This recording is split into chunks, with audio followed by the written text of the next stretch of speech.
Everyone, मैं doctor Aruneshwar सुनेरा। आज अपन एक ऐसे केस के बारे में डिस्कस करेंगे जो आप अगर पीएचसी, सीएचसी या जिला अस्पताल कहीं पे भी हो तो आपको मतलब महीने 2 महीने में एक आध बार फेस करना ही पड़ेगा। जैसे मान लीजिए आपके पास कोई पॉइजनिंग का केस आ रहा है, ठीक है, सुसाइडल केस आ रहा है या होमिसाइडल केस आ रहा है और वो डिनाई कर रहा है, वो मना कर रहा है कि हमको ट्रीटमेंट नहीं करवाना है। तो उस कंडीशन में आपको क्या करना है? देखो, सबसे पहला जो काम अपने को करना है, पहले तो ये चेक करना है कि जो पेशेंट है वो होशो हवास में है कि नहीं।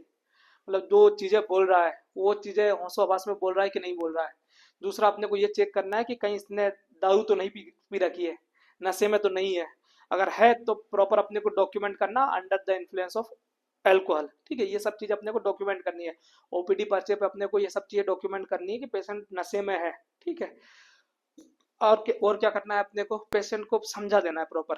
जैसे मान लो कोई पॉइजनिंग वाला केस है तो उसमें अपने को पेशेंट को समझा देना है कि भैया, या मान लो कोई एक्सीडेंट वाला केस है, उस केस में आपको समझा देना है कि भैया आपको सूचन लगाना जरूरी है, नहीं तो बहुत ज्यादा खून बह जाएगा। पॉइजनिंग वाला केस है तो उसमें पेशेंट को समझाना जरूरी है कि भैया गैस्ट्रिक लेवास करना बहुत ज्यादा जरूरी है, पेट की सफाई करना बहुत ज्यादा जरूरी है, नहीं तो आपकी डेथ हो जाएगी।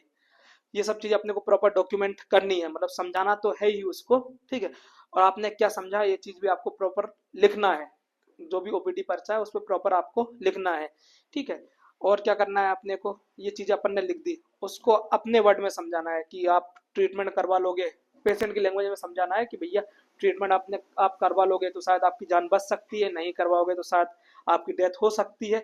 ये सब चीजें क्लियर आपको लिखनी भी है कि मैंने पेशेंट को ये समझाया था, उसके क्या कंसिक्वेंस हो सकते हैं, क्या रिजल्ट आ सकता है अगर ट्रीटमेंट नहीं करवाया था, तो वो सब चीजें समझाई थी, ठीक है। पेशेंट के साथ कोई अटेंडर हो तो अटेंडर को आपको प्रॉपर समझाना है कि ट्रीटमेंट करवाएंगे तो क्या फायदा होगा, नहीं करवाएंगे तो क्या फायदा होगा, ठीक है। अपने को प्रॉपर डॉक्यूमेंटेशन के साथ प्रॉपर साइन ले लेने हैं। जैसे अटेंडर बोल रहा है कि नहीं हमको ट्रीटमेंट नहीं करवाना है तो उनके प्रॉपर साइन लेने हैं। पेशेंट अगर है तो पेशेंट के प्रॉपर साइन ले लेने हैं।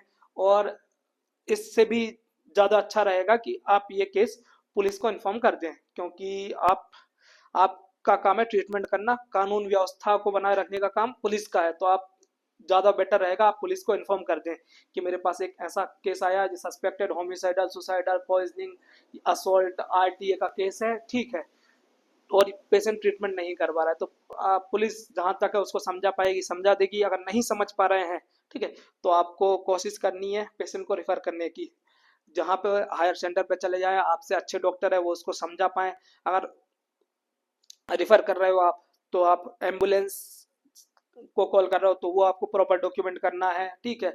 आपने एम्बुलेंस से बात की है, कब बात की, एम्बुलेंस कब आएगी, ठीक है, और पेशेंट को कब लेके गए, ये सब चीजें आपको प्रॉपर डॉक्यूमेंट करनी है। और पेशेंट अगर जा रहा है, मतलब आपने उसको ट्रीटमेंट का बोला है, इसके बाद पेशेंट अगर भाग के जा रहा है तो अपने को कोशिश तो करनी है कि साइन कर दे। साइन ना भी करना है तो प्रॉपर अपने को लिखना है कि भाई मैंने ऐसा ऐसा समझा दिया था, ठीक है। इसके बाद भी पेशेंट लामा पे गया, लीव अगेंस्ट मेडिकल एडवाइस पे गया है, तो ये सब चीजें आप डॉक्यूमेंट कर दोगे तो आप जो भी मेडिको लीगल समस्याएं हैं इनसे आप बच जाओगे, ठीक है। मैं जो भी लफड़े रहेंगे, कानूनी जो लफड़े रहेंगे उन लफड़ों से आप बच जाओगे और आप एक सुरक्षित तरीके से अपनी ड्यूटी कर पाओगे। ऐसे ही कंटेंट के लिए आपको अगर कंटेंट सही लगा हो तो इसको शेयर करिए और आप मेरे चैनल को सब्सक्राइब कर सकते हैं। Thank you so much.